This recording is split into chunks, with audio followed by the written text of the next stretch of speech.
Sí.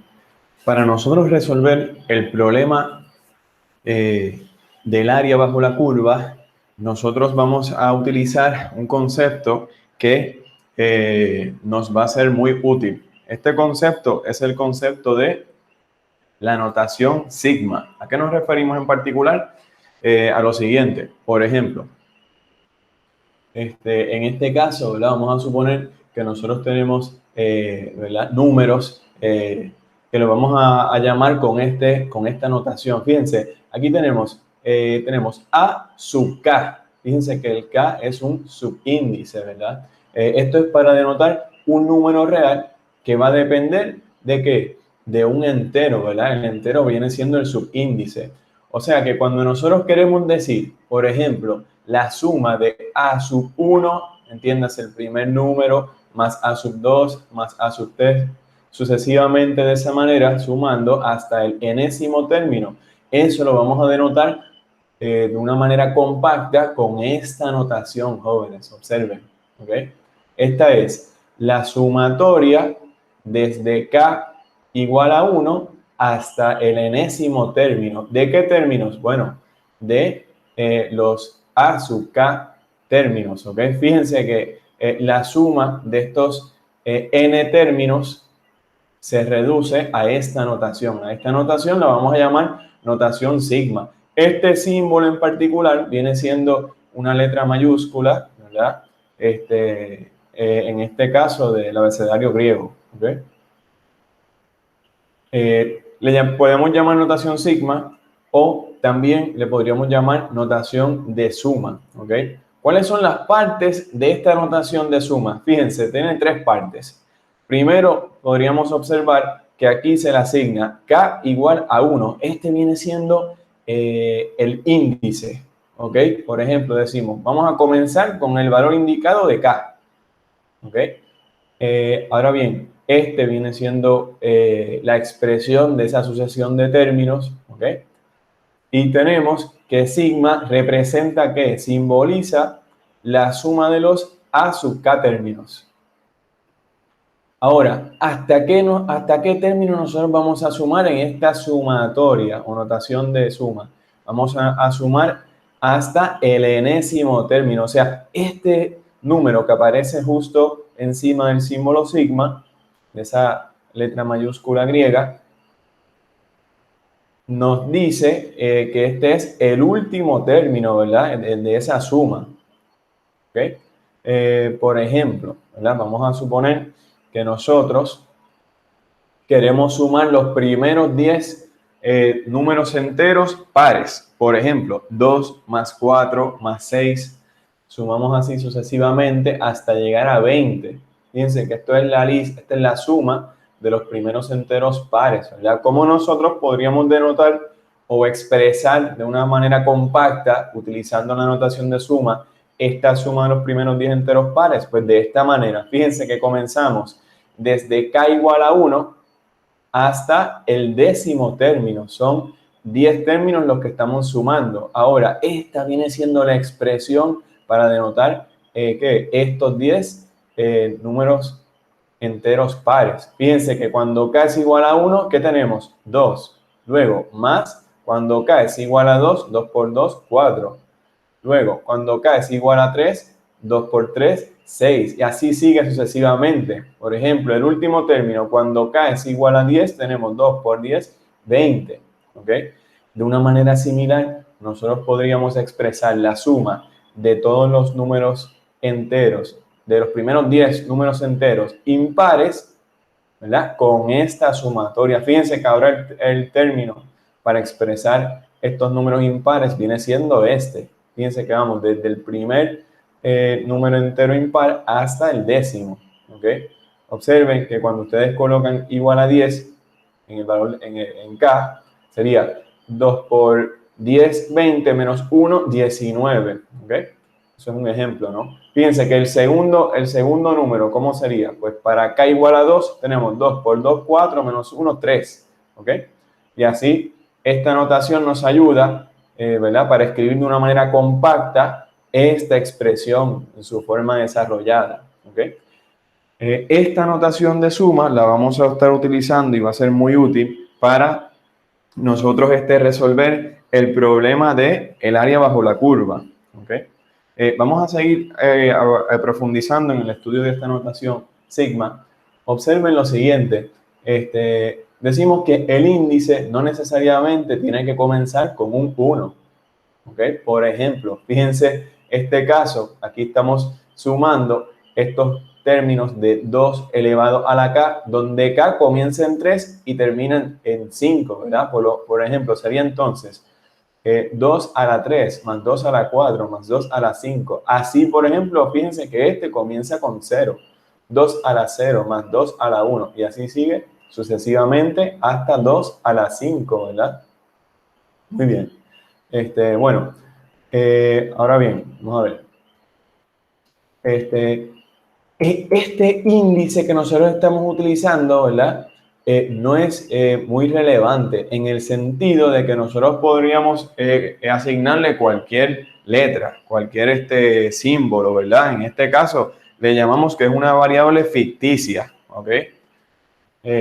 Fíjense que aquí esta notación suma utiliza K, pero también es equivalente a utilizar I o J o M, ¿ok? Todas estas son equivalentes, representan lo mismo, ¿ok? Por ejemplo, nosotros decir la sumatoria desde K igual a 1 hasta 10 de 4 a la K es equivalente que utilizar un índice de I o de J, y todas estas tres son equivalentes a decir que, bueno, estaríamos sumando a la 1 más a la 2 más a la 3. Sumamos así sucesivamente hasta 4 a la 10. ¿Okay?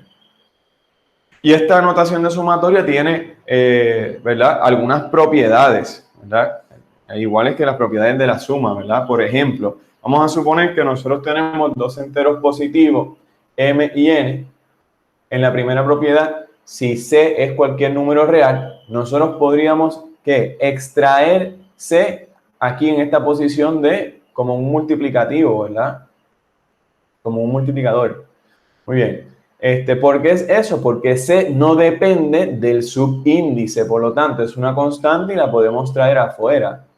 Fíjense que en el caso de que nosotros tengamos una sumatoria de una suma o resta de términos, ¿okay? Pueden ser 2, pueden ser 3 también. ¿Qué sucede? La sumatoria de una suma de términos es igual a ¿qué? A la suma o la resta de las sumatorias de esos términos, ¿verdad? Fíjense que en este caso estamos sumando, restando dos términos, pero también lo podemos, ese resultado o esa propiedad la podemos expandir para 3 o más términos, ¿ok? Fíjense que en este caso, ¿verdad? Estamos sumando, es una sumatoria de 3 términos, por lo tanto la podremos separar en la suma de estas 3 sumatorias por separado, ¿verdad? También, ¿qué nosotros podríamos hacer? Si la sumatoria va desde k igual a 1 hasta n, nosotros primeramente podemos sumar desde k igual a 1 hasta m, y luego desde k igual a m más 1, fíjense que es el próximo término, hasta n. Claro, aquí tenemos que tener en cuenta que m es menor que este índice, ¿verdad? Que nos indica el último número de esa sucesión, ¿ok? De números. Muy bien. Bueno, vamos entonces a continuar. Ahora bien, en algunas de estas sumatorias, ¿verdad? Son tan comunes que nosotros hemos encontrado fórmulas, ¿ok? Y estas fórmulas no son muy convenientes. Estas 4 fórmulas en particular las vamos a estar utilizando bastante en esta sección y en la próxima. Observen que la primera es una sumatoria desde k igual a 1 hasta n. ¿De qué? De una constante. Por lo tanto, esto estamos sumando c, ¿cuántas veces? N veces. Por lo tanto, sería n por c. Fíjense que la suma de los primeros n números sería ¿qué? Sería esta expresión, ¿verdad? La sumatoria de los primeros k a la 2 números, ¿verdad? O esta expresión sería entonces ¿qué? Sería esta. Y por lo tanto, y entonces, y así seguimos, por ejemplo, la sumatoria de 1 hasta n de k a la 3 viene siendo esta, ¿ok? Estas fórmulas nos van a ayudar para resolver el problema de el área bajo la curva. Ahora bien, vamos a adquirir un poco de práctica en el uso de estas fórmulas. Vamos a realizar este ejercicio, ¿verdad? Aquí tenemos la sumatoria de esta expresión desde k igual a 1 hasta 20. ¿Cómo nosotros vamos a resolver ese ejercicio? Bueno, vamos entonces a la pizarra. Observen lo siguiente. En este caso tenemos las fórmulas al margen, ¿verdad? Y tenemos lo siguiente, fíjense, jóvenes. Aquí lo primero que nosotros podemos hacer es, por ejemplo, expandir este binomio al cuadrado. O sea, ahora vamos a tener k cuadrado más, tendríamos, ¿verdad? 10k más 25, ¿verdad? Es el primero al cuadrado más 2 veces el producto de ambos más el cuadrado del segundo, ¿verdad? Ya ustedes saben eso. Fíjense que aquí tenemos 3 términos sumados en una sumatoria, por lo tanto, yo lo que puedo hacer es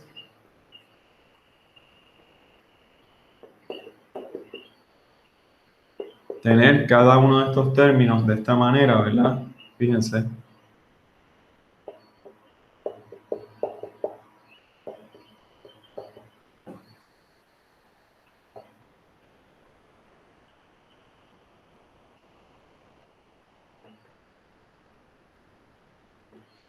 Entonces aquí ya comenzamos a utilizar estas fórmulas, ¿verdad? Por ejemplo, la sumatoria de 1 a 20 de k al cuadrado, observen que aquí, ¿verdad? Este 20 viene siendo lo que sería n en estas fórmulas, ¿verdad?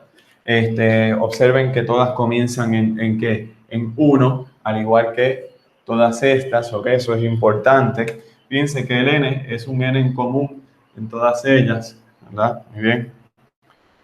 Si tenemos la de k al cuadrado, vamos entonces a utilizar esta fórmula de aquí.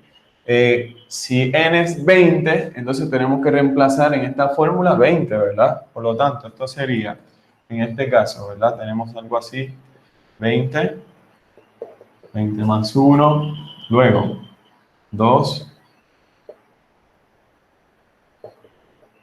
más 1, todo sobre 6. ¿Ok? Esa sería la primera. Fíjense que esta constante nosotros la podríamos pasar ¿a dónde? De acuerdo a una de estas propiedades, la podríamos colocar aquí, ¿verdad? Entonces, utilizamos la fórmula de simplemente k con n igual a 20, por lo tanto, tendríamos 10 multiplicado por esa fórmula, ¿verdad? Que sería entonces 20 más 1 y todo dividido 2, ¿ok? Y por último, 25 es una constante, se multiplica por la n, ¿verdad? De acuerdo a la primera. Entonces tendríamos acá 25 por 20, ¿ok? Si utilizamos la calculadora, ¿verdad? O hacemos esa aritmética, ¿verdad? Vamos a ver, en este caso, esto nos va a dar a lo siguiente. El resultado, ¿verdad? Lo podemos escribir por aquí. Esto es